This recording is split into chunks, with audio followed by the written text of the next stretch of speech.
Bilang isa sa pinakamahusay na alagad ng dunggalo, ibahin natin ang tema, mga tenga, pes mabilis na pakihanda nyo. Ganito mang trip, pasti, minsan may pagkatarantado, pag nagpaapoy ng mga balang diretso sa pagmumukha mo. Ganito talaga ako kumananang makabago na tunog, di pilit ang mga bara na hinain, baka mabusog, kadakalabog, swak ang mga rima ko sa kada kumpas. Sa kamay, sa lakas, patangay, ngayong kasumabay, ngayong kako sanay na ako sa panay lampaso, katay kang iniwan ang aking mga galaman.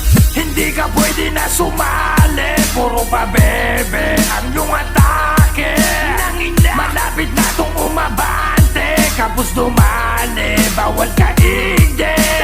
Usapan dapat si Bak, bakit wak ang pinakita daw matindi? Nasaan?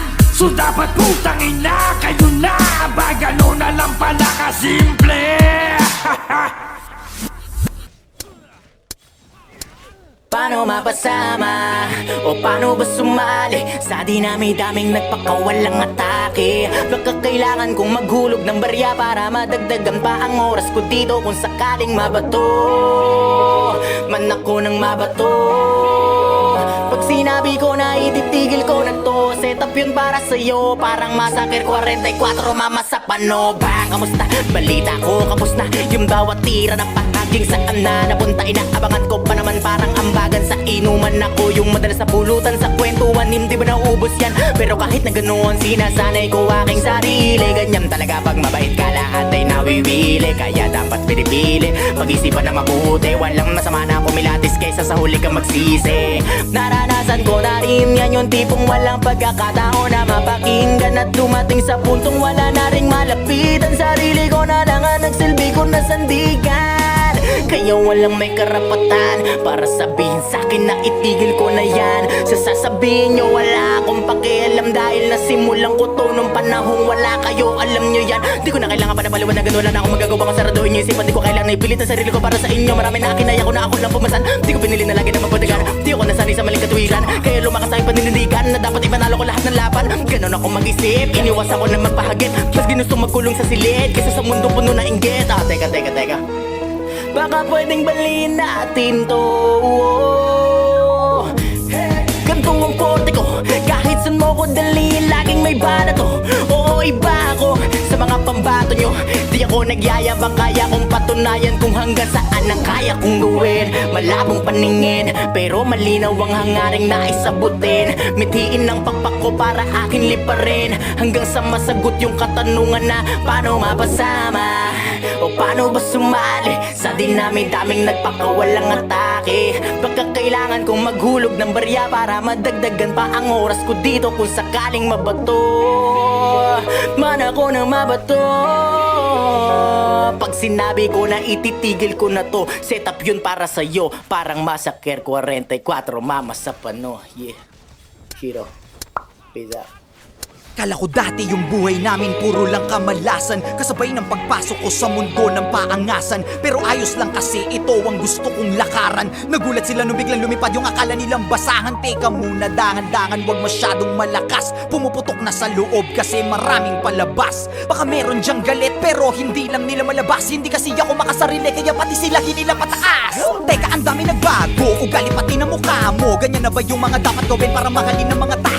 Sa bagay sanay ka naman, no respeto daw kahit pa ba. No, kung gusto nyo ng respeto, tanungin nyo na sila kung magkano. Huwag magpapaapekto, kala mo perfecto. Lalo pag nagsalita na yung mga yang kala mo walang depekto. Samantalang ako, ginawa ko lang lahat ng ito ng puro diretsyo. Habang ikaw kailangan may siraan ka para lang makaasenso. Para ka lang chismosong, ginawan na lahat ng kwento. Isa kang kupal na manunulat, ya puro ka lang imbento. Tinapakan, inangasan, sinabihang umalis na lang ako rito. Nilabanan, hinayaan, kaya ngayon ako na ang bago paborito. Titirahin nyo ko si Balong lang nagdala, wag kayong mag-alala, meron din kaming dala. Ganyan naman yung mga ulule, mahilig mangumpara. Nagpapanggap na malawak ang utak, makitid pala. Tanga ka, halatang talangka ka talaga. Kung ako'y guro na awa lang, kaya ka nakapasa. Kala mo lang matalim na kulang ka pa sa tasa. Tumitira ng mabilis, naiintindihan ka ba? Simulan ko na to kung paano mamumanat para bumakat sa mga tao. Kaya ko tumira kasi diba tinitira mo ko noong mga panahon na wala akong nakikita sa malayo. Pero di ko tinigilang mga bayo, ngayon naging malinaw na malabo. Pero di nyo makikita ang nakatago.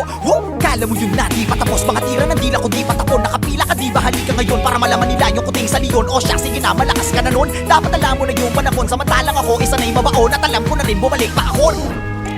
Gusto kong magpahinga sa industriya na parang ang hirap ng huminga. Gusto kong magpahinga sa industriya na parang ang hirap ng huminga. Kulang tong 44 para makwento ko pa lahat ng tunay na nangyari, gagawing pelikula. Kulang tong 44 para makwento ko pa lahat ng tunay na nangyari, gagawing pelikula. Manood ka. Manood ka. Bilang isa sa pinakamahusay na alagad ng dunggalo, ibahin natin ang tema, mga tenga, pes mabilis na pakihanda nyo. Ganito mang trip, asti, minsan may pagkatarantado. Pag nagpaapoy ng mga balang diretso sa pagmumukha mo. Ganito talaga ako kumananang, makabago na tunog, di pilit ang mga bara na hinain, baka mabusog, katakalabog, swak ang mga rima. Kung sakada, kumpas sa kamay, sa lakas patangay, ngayong kaso mabay, ngayong kako sanay na ako sa panay lampaso, katay kang iniwan ang aking mga galaman. Hindi ka pwede na sumali, puro pa bebe ang iyong atake.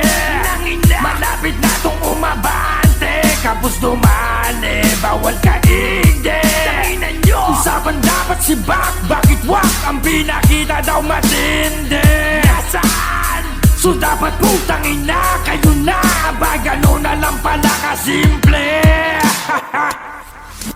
Paano mapasama o paano ba sumali sa dinami-daming nagpakawalang atake? Baka kailangan kong maghulog ng barya para madagdagan pa ang oras ko dito. Kung sakaling mabato man ako ng mabato, pag sinabi ko na ititigil ko na to, set up yun para sa'yo, parang Massacre 44, mama sa pano. Bang, kamusta?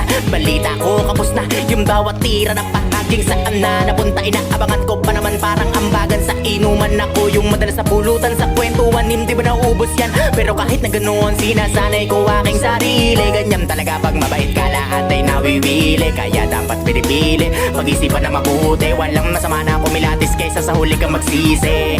Naranasan ko na rin yan, yung tipong walang pagkakataon na mapakinggan at dumating sa puntong wala na ring malapitan. Sarili ko na lang ang nagsilbi ko na sandigan.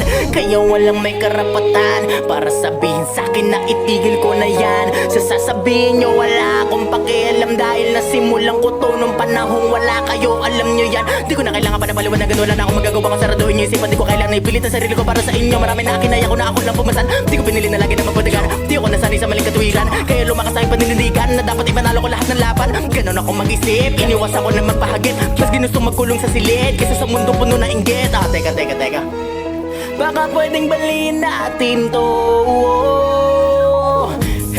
Gantong ang korte ko, kahit saan mo ko dalhin, laging may bala to. Oo, iba ako sa mga pambato nyo. Di ako nagyayabang, kaya kong patunayan kung hanggang